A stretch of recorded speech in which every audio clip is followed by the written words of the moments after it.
Kahanga-hanga si Zenny. Makinig ha, makinig ng ayos. Okay. Ang kahanga-hangang si Zenny.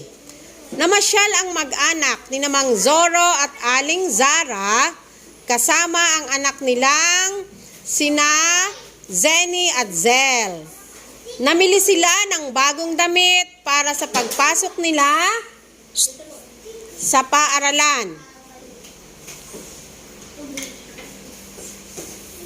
Kumain sila ng masasarap na pagkain.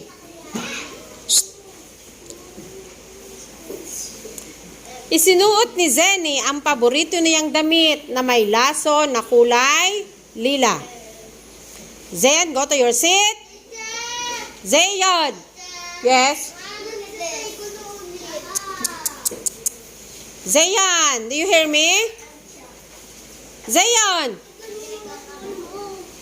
Is there any Zayan here? No. Is Zayan here? No. Is Zayan present? No Zayan here? No. Okay, there is no Zayan in this class. He is not listening. Zayan. Okay. Okay, sit down and there's no Zayan here.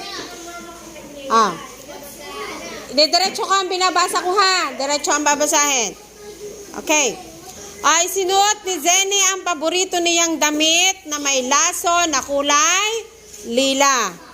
Isinuot naman ni Zel ang kanyang relo na bigay ng lola niya. Tuwang-tuwa ang dalawa sa kanilang pamamasyal. Napansin ni Zenny ang isang batang pulubi habang naglalakad sila. Nakaupo ito sa tabi. Ay, Diego. Saan ang punta? Nakaupo ito sa tabi ng isang lumang silya.